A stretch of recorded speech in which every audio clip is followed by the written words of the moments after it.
بزرگ اور دوستو، جیسا کہ میں نے بتلایا تھا کہ یہ وہ مقدس مہینہ شروع ہوا ہے کہ اسلامی مہینے کے اعتبار سے یہ مہینہ محرم الحرام کا مہینہ بڑی فضیلت والا مہینہ ہے۔ اللہ تبارک و تعالی نے اس مہینے کو بڑی فضیلت بخشی ہے۔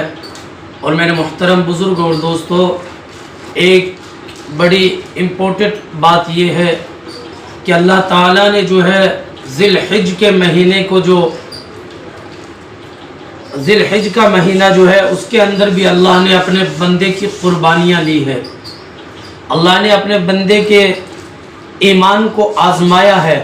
اسی طریقے سے اللہ تعالیٰ نے جو ہے سب سے پہلے اپنے انبیاء علیہم السلام سے امتحانات لیے، اور صحابہ کرام سے امتحان لیے، اور اہل بیت سے امتحان لیے۔ جیسا کہ ہم سبوں کو معلوم ہے کہ یہ وہ مقدس مہینہ ہے جس کے بارے میں حدیث پاک کے اندر فرمایا، قال رسول اللہ صلی اللہ علیہ وسلم افضل الصیام بعد رمضان شہر اللہ المحرم، کہ رمضان کے روزوں کے بعد اللہ نے جو ہے محرم الحرام کے روزے کو بڑی فضیلت بخشی ہے، بڑی افضلیت سے نوازا ہے۔ اور میں محترم بزرگ اور دوستو، کیوں نہ ہو کہ محرم الحرام کا مہینہ وہ مہینہ ہے جس کے اندر اللہ تعالیٰ نے حضرت ایوب علیہ السلام کے بدن پر جو آبولے جو پڑے ہیں، وہ بھی جو ہے بیماری جو ہوئی ہے وہ اسی مہینے میں ہوئی ہے۔ اور میرے محترم بزرگ اور دوستو، حضرت آدم علیہ السلام نے جو اللہ تعالیٰ سے توبہ کی ہے، ان کی توبہ جو قبول ہوئی ہے وہ بھی اسی مہینے میں ہوئی ہے۔ چنانچہ حضرت سلیمان علیہ السلام کی سلطنت جب چھین گئی تو آپ نے جو اللہ تعالیٰ سے دعا کی وہ بھی یہی مہینہ تھا، اور اللہ تعالیٰ نے ان کو دوبارہ سلطنت اسی مہینے میں واپس عطا کی ہے۔ اور حضرت یعقوب علیہ السلام جو ہے اپنے بیٹے یوسف کے فراق میں جو اپنی بینائی کھو بیٹھے تھے، اللہ تعالیٰ نے انہیں ایک لمبی طویل جدائی کے بعد جو آپس میں ملایا ہے، یعنی محرم الحرام ہی کے مہینے میں واپس ملاقات کروائی ہے۔ اور اسی طریقے سے جو ہے اللہ تعالیٰ نے حضرت صفیہ رضی اللہ کے نبی صلی اللہ علیہ وسلم کا نکاح حضرت صفیہ رضی اللہ تعالیٰ عنہ سے ہوا، وہ بھی اسی مہینے میں ہوا۔ بڑے بڑے امتحانات جو ہے اللہ تعالیٰ نے اس مہینے میں لیے ہیں۔ چنانچہ ایک عبرتناک ابرہا بادشاہ جس کا عبرتناک انجام جو ہوا ہے وہ بھی اسی مہینے میں ہوا ہے۔ اور میرے محترم بزرگ اور دوستو، فرمایا کہ کعبۃ اللہ پر جب سب سے پہلا غلاف چڑھایا گیا تھا وہ بھی محرم الحرام کے مہینے میں چڑھایا گیا تھا۔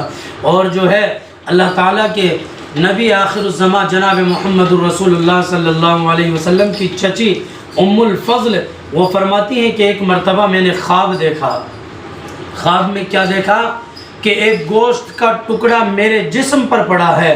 اللہ کے نبی صلی اللہ علیہ وسلم کی خدمت میں حاضر ہوتی ہیں اور عرض کرتی ہیں، یا رسول اللہ، میں نے ایک خواب دیکھا ہے، آپ اس کی تعبیر بتلا دیجئے۔ اللہ کے نبی علیہ السلام نے ارشاد فرمایا، تم نے کیا خواب دیکھا ہے؟ رأیت خیرا، کہ تم نے ایک اچھا خواب دیکھا ہے۔ کہا، یا رسول اللہ، میں نے یہ خواب دیکھا ہے کہ فاطمہ کے گوشت کا ٹکڑا جو ہے میں نے اپنے ہاتھ سے جو ہے آپ کی گود میں رکھا ہے۔ اللہ کے نبی صلی اللہ علیہ وسلم نے ارشاد فرمایا، اے ام الفضل، یہ جو ہے یہ اس کی تعبیر یہی ہے کہ میری بیٹی فاطمہ کے ہاں جو ہے ایک بیٹا پیدا ہونے والا ہے۔ اور ایک روز ہوتا ہے کہ نبی آخر الزمان جناب محمد رسول اللہ صلی اللہ علیہ وسلم مسجد نبوی میں جلوہ افروز تھے کہ آپ کو خبر پہنچتی ہے کہ آپ کی بیٹی کے یہاں بچہ پیدا ہوا ہے۔ حضرت جناب محمد رسول اللہ صلی اللہ علیہ وسلم وہاں پہنچتے ہیں تو دیکھتے ہیں کہ وہی ام الفضل آپ کی چچی جو ہے نو مولود بچے کو حسین جیسے حضرت حسین کو لے کر آپ صلی اللہ علیہ وسلم کی گود میں رکھ دیتی ہے۔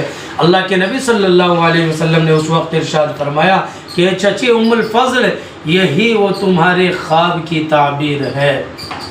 اسی طریقے سے میرے محترم بزرگ اور دوستو، ہم سبوں کو معلوم ہونا چاہیے کہ اللہ کے نبی علیہ السلام نے سب سے پہلی گھٹی کے طور پر آپ اپنے نواز نومولود حضرت حسین رضی اللہ تعالی عنہ کے منہ کے اندر سب سے پہلا میٹھی چیز جو سب سے پہلی گئی ہے وہ دہن رسالت صلی اللہ علیہ وسلم کا لعاب تھا۔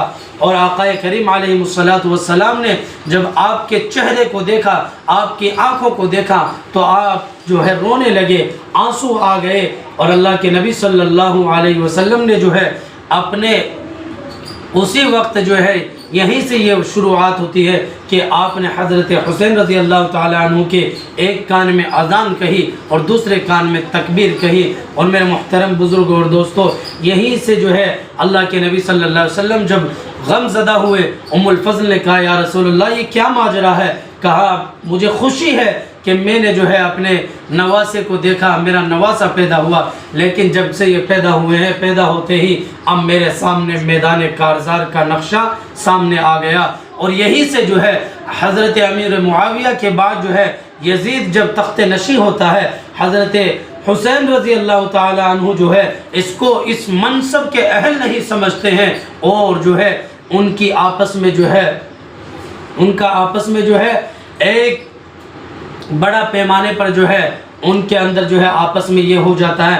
حضرت حسین رضی اللہ تعالی عنہ کو جو ہے اس منصب کے فائز ہونے پر جو ہے انہیں اس اہل نہیں سمجھتے۔ تو میرے محترم بزرگ اور دوستو، کہنے کا مقصد یہی ہے کہ اہل بیت نے بھی قربانیاں دی ہے کہ اب حضرت حسین رضی اللہ تعالی عنہ نے اپنے سارے کے سارے خاندان کو قربان کرنا پیش کر دیا، اللہ کی راہ میں ان کی جانوں کا نذرانہ پیش کر لیا، لیکن ان کے ہاتھ پر بیعت نہیں کی۔